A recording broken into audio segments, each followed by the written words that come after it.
자, 지금 온통 SNS에 손흥민 얘기밖에 없습니다. 두 가지와 겹쳐서 그런데 일단 첫 번째, 해리케인 봤냐?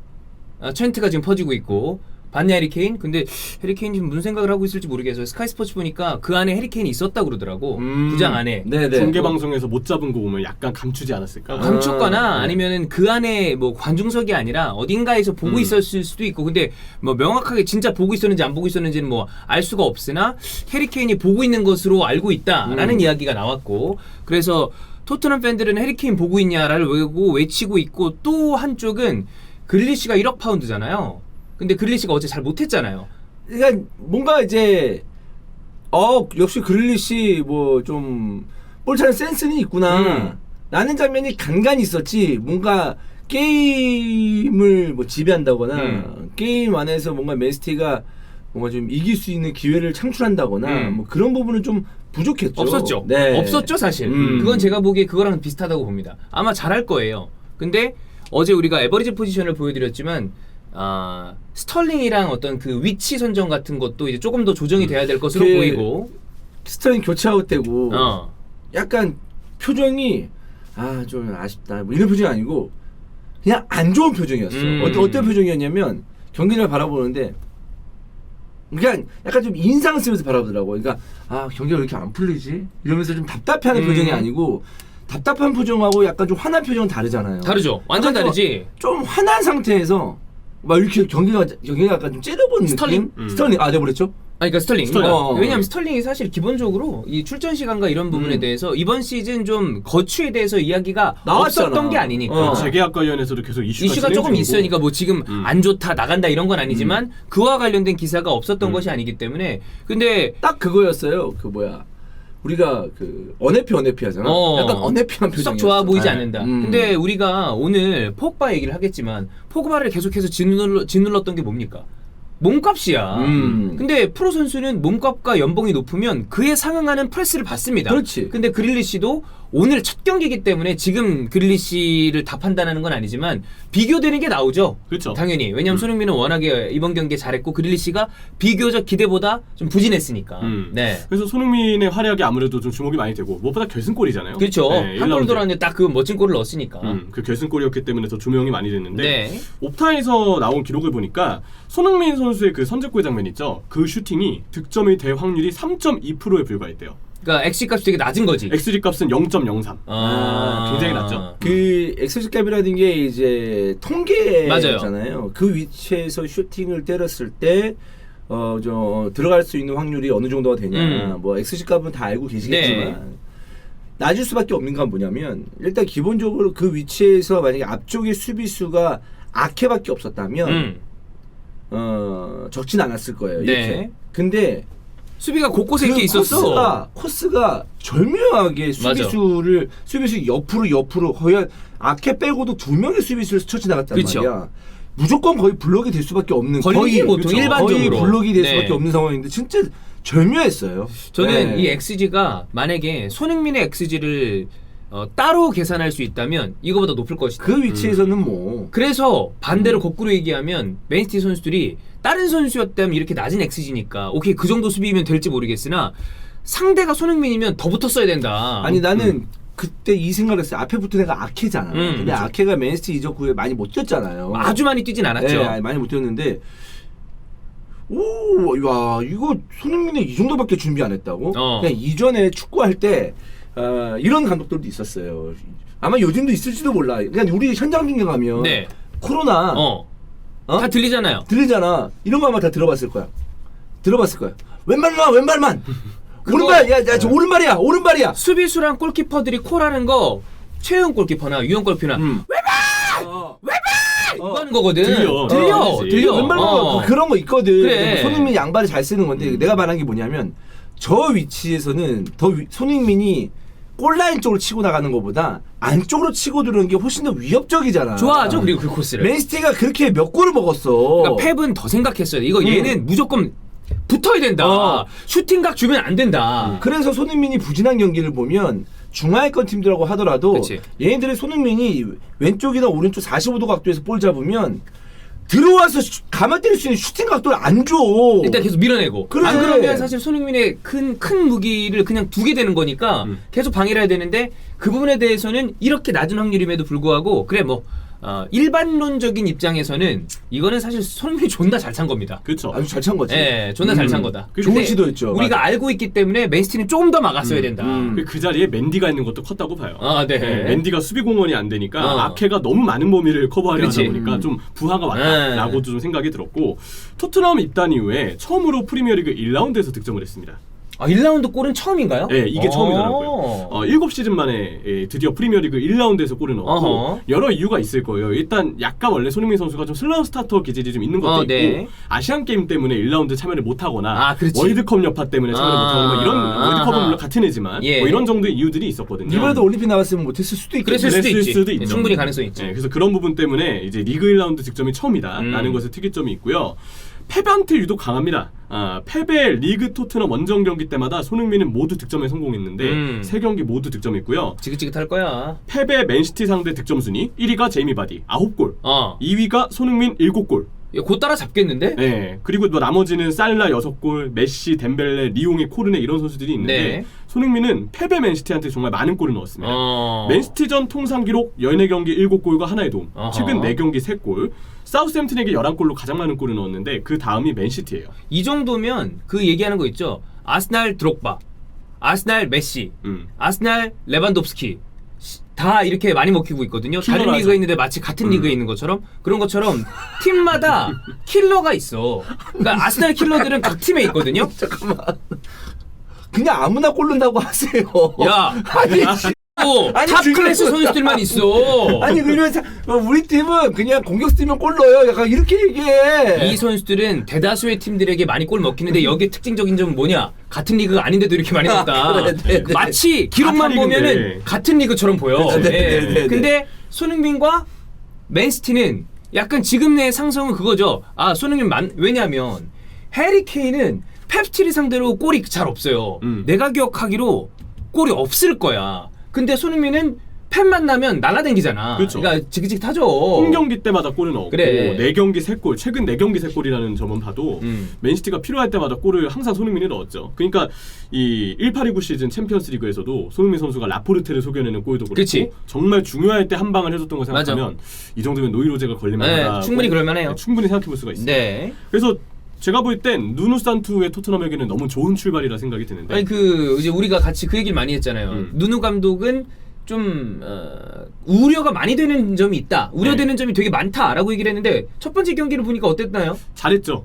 준비를 잘했어요. 물론 이것만 보고서 모두 누누의 어떤 그 나머지 시즌에 대해서 희망적으로 볼 수는 없습니다. 왜냐하면 우리가 과거를 보고 보통 현재를 생각을 하기 때문에 그 전에 지난 시즌 울버햄튼에서 안 좋았던 거는 감안을 해야 된다. 근데 주원이 형이 보시기에도 그거 있지 않았어요? 눈빛이 선수도 막 다르고 감독한테 좀 잘 보여야 된다는 어떤 인상도 받았을 그런 건 당연히 있지. 첫 그럼 번째 감독한테 경기니까. 잘 보여야 된다는 네. 인상이라기보다, 그러니까 누누 감독에 대해서 우리가 지금 결국 누누 감독이 이번 시즌 못하면 야 고평가돼가지고 토트넘 왔다. 잘하면 지금 누누 감독 저평가다. 이렇게 하면서 이제 좋은 미담들이 나올 거란 말이야. 항상 그렇잖아요. 모든 게 그렇죠. 근데 이제 우리가 냉정하게 얘기했을 때 과연 이제 울버햄튼의 전력을 봤을 때 누누 감독이 보여준 그 성적이 과연 아예 못한 건가? 라는 것도 생각을 해보자 이거죠. 그러니까 좋았을 때도 있었잖아요. 처음에 승격하고 네. 난 다음에 굉장히 좋다가 그러니까. 쭉 내려오는 그림이 있었죠. 근데 그죠? 승격을 한 지도 얼마 안 됐잖아요, 울버햄튼이. 근데 이 팀을 어쨌든 프리미어리그에 안착을 시키고 또는 10위권 안에 또 유로파를 도전할 수 있는 순위권까지 또 올린 적도 있고, 이런 거에 봤을 때는 어느 정도는 능력이 있지 않나?라는 생각도 긍정적으로만 봤을 때, 뭐 지난 시즌에는 못했다고 하더라도 이런 것도 우리가 그러니까 본머스의 에디아우 감독 있잖아요. 네. 에디아우 감독도 사실 본머스가 결국 강등이 됐잖아. 근데도 그 감독이 계속 본머스를 승격시키면서 1부 리그까지 왔고 정말 몇 년간 그렇지. 꽤 오랫동안 네.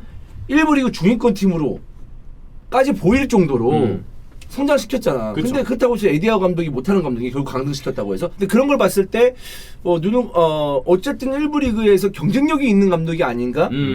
라는 생각도 나중에는 만약에 좀 뭐랄까 좀 성적이 좋은 네. 모습 나오면 그렇게 평가받을 수 있는 거 아닌가라는 생각도 들어요. 아마 약간 그게 있을 거예요. 누누가 원픽이 아니었잖아요. 네.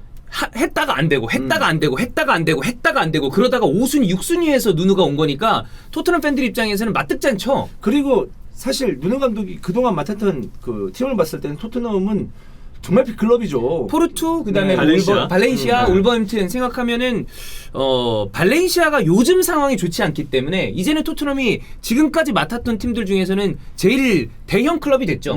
그 정도 되는 거니까 좀 부정적인 처음에 왔을 때 우리 팀 정도면은 무리뉴 감독을 보유했던 팀인데 누누가 맞아?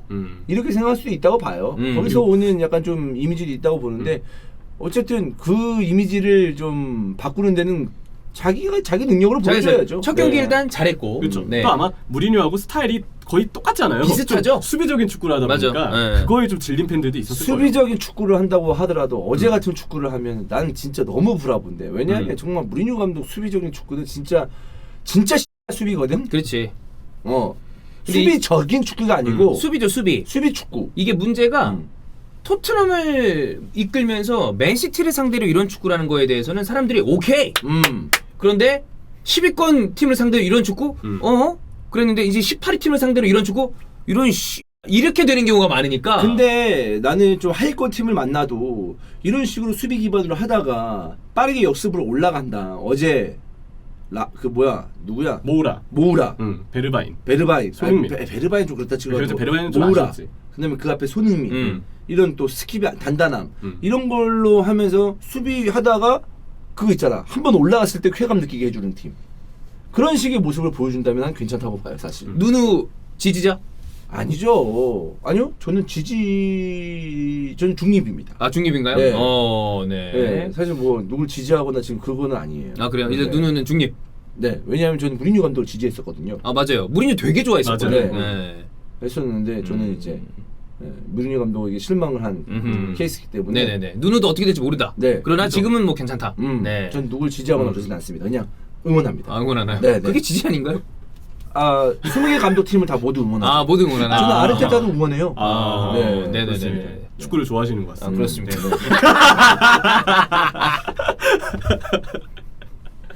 자, 어쨌든 누누 토트넘. 그렇죠. 잘했어요. 잘했던 이유들을 보면 맨시티에 대한 맞춤 전술이 좋았죠. 저는 맨시티의 올 시즌 프리뷰 때도 얘기했지만 굉장히 고민을 안길 수 있는 부분이 삼선이라고 생각해요. 맞아요. 이쪽 압박받으면 그래. 맨시티가 또 측면으로 경기가 몰릴 수밖에 없는데 그러면 답답한 전형적인 맨시티 경기가 나오죠. 그렇죠. 누누의 토트넘은 약간 4-3-3 근데 수비할 땐 약간 4-3-1-2처럼도 보이게끔 전술이 짜여졌고 두 명이 맨시티가 3-1-4-2처럼 3-2-4-1처럼 변화됐을 때 세 명한테 투톱이 달라붙고 3선 2명한테 뭐 베르바인 혹은 모우라가 한 명씩 달라붙어서 어떻게든 페르난지뉴나 맨디를 집중 견제했던 게 주요했었죠. 그래서 이러한 맞춤 전술로 계속 맨시티의 공격을 측면으로 몰아넣은 거. 네. 이게 일단 좋았다고 보이고 그리고 역습을 할 때 이 역삼각형 형태로 저는 공격진이 구성됐다고 봤어요. 모우라나 베르바인이 한 명 내려오고 나머지 2명 손흥민을 포함한 2명이 좌우로 넓게 흩어지면서 침투를 가져가고 그 밑에 꼭지점이 모라가 많이 했죠, 그거를. 그렇죠. 그리고 이제 그 사이 투톱이 벌려질 때 나오는 중앙 공간을 호이베르랑 알리가 진짜 계속 침투를 해서 미드필드들의 어떤 직선적인 활용도 꽤 괜찮지 않았나. 네. 그래서 이런 부분들은 맨시티에 대한 맞춤 전술이었다고 보이고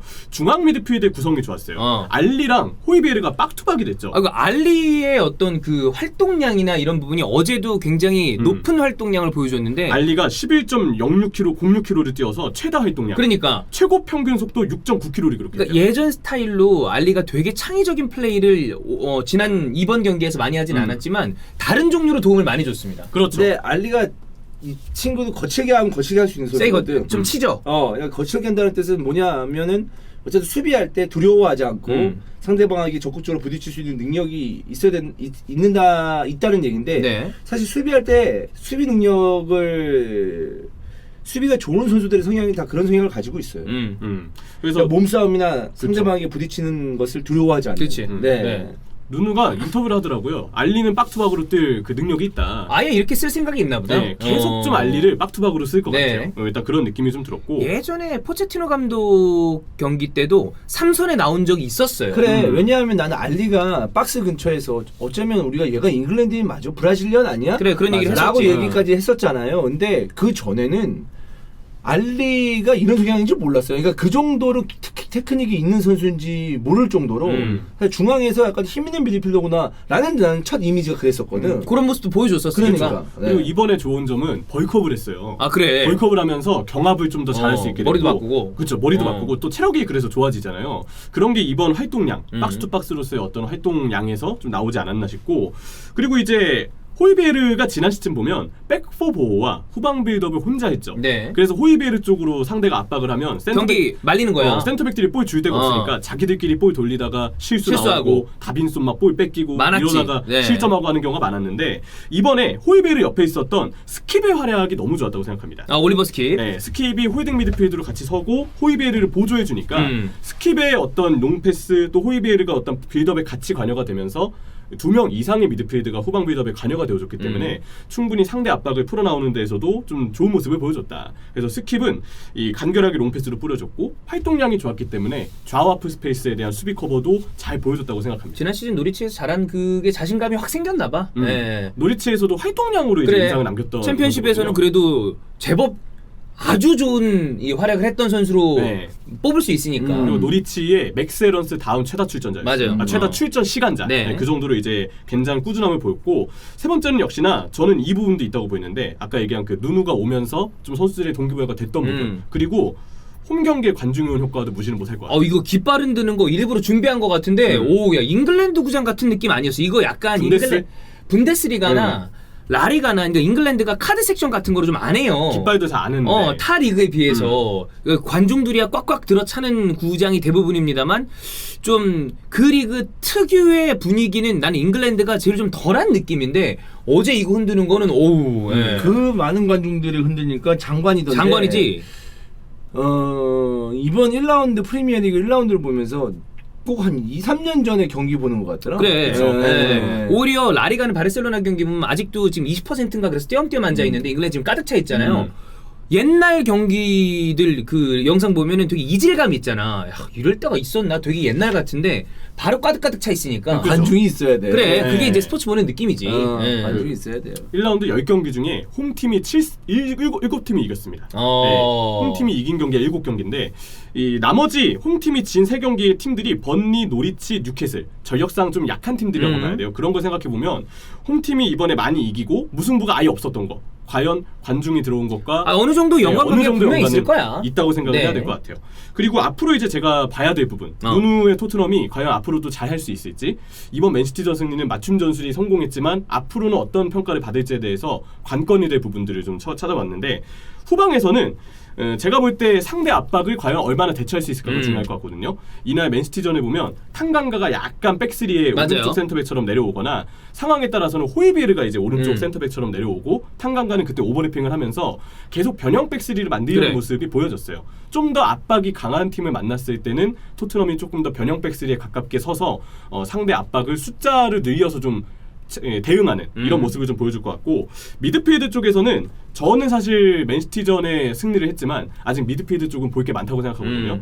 플레이메이커가 확실하게 없다고 봐야 될 것 같아요. 로셀소가 제 역할을 해줘야 돼요. 네, 근데 그 로셀소도 약간 볼을 드리블하고 운반하는 건 좋지만 조금 볼을 끄는 단점이 있죠. 근데 지금 보면 그 역할을 해줘야 할 선수가 은돈벨레처럼 보이지만 은돈벨레는 지금 거의 픽을 못 받는 것 같거든요. 은돈벨레 프리시즌 동안 살쪄서 왔더라고요. 나는 처음부터 약간 애티튜드가 썩 좋은 스타일의 선수가 아니었어. 수비 가담의 문제도 있고 하니까. 그래서 지금 미드필드의 구성상 플레이메이커가 없고 호이베르도 어제 경기에 전진 패스는 조금 아쉬움이 있었기 때문에 미드필드 쪽에서 좀 더 압박을 받았을 때 맨시티전은 그래도 최전방 공격수들의 활약으로 빛나긴 했지만 만약 모우라까지 기복이 또 생기잖아요. 그럼 미드필드 쪽에서 압박을 받았을 때 자칫 전진 패스가 안 나가고 좀 볼 빌드업이 안 되는 이런 문제점이 좀 발생될 수는 있다고 생각해요. 이걸 잘 극복해 나가는 게 필요할 것 같고 결정력 역시나 이 세 번째 결정력도 케인이 일단 언제 나올지 아직 모르는 상황일 뿐더러 베르바인 어제 세모바를 또 보여줬죠. 모우라도 언제나 기복이 있는 선수라고 생각하면 손흥민이 계속 활약을 하겠지만 나머지 자원들의 결정력 문제가 따라올 수 있다. 모우라가 어제 경기 같은 거를 시즌 내내 보여주면 모우라가 아니죠. 그렇죠. 그건 모우라가 아니야. 이름을 바꿔야죠. 네이마르로 바꾸든지. 네이마르. 그럼 진작 파리에 계속 뛰었을 수 있지.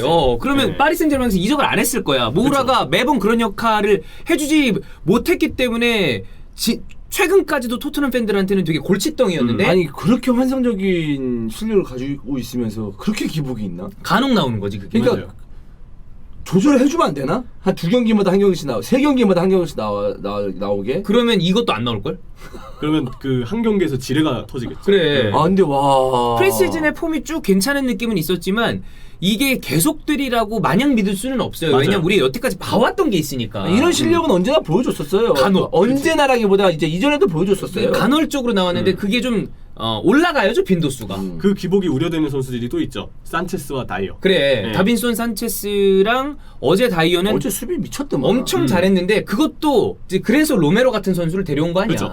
아마 오른쪽 풀백에 탕강가가 수비를 잘하고 이제 스킵과 호이베르가 같이 백포를 호이베르 혼자가 아니고 2명에서 보호해주니까 네. 산체스가 원래 되게 넓게 수비 커버를 해야 되는데 자기 수비 범위가 좁아지니까 좀 정신 차린 것 같아요. 그래서 이런 전력을 만약에 한 10라운드까지도 쭉 보여준다. 그러면 토트넘이 이번 시즌 동화 진짜 쓰는 거지 동화. 네, 동화 그죠. 챔피언스리그 티켓에 완벽하게 들어갈 수 있을 만한 준비가 됐다. 사실 이렇다고 해서 지금 토트넘 팬들 중에 이 전력을 우승권 전력이라고 보는 분들은 없을 겁니다. 왜냐하면 앞에 맨시티, 첼시, 맨유가 너무 세니까. 그죠. 그럼에도 불구하고 한 팀 끌어내리고 챔피언스리그 티켓은 우리가 해볼 수도 있다라는 그림을 만들 수 있죠. 그리고 그걸 위해선 지금까지 얘기했던 이 4가지 변수들을 잘 성장시켜야 될 것이다. 이런 그렇습니다. 얘기를 하고 있습니다. 네, 어쨌든 손흥민 존나 잘한다. 네.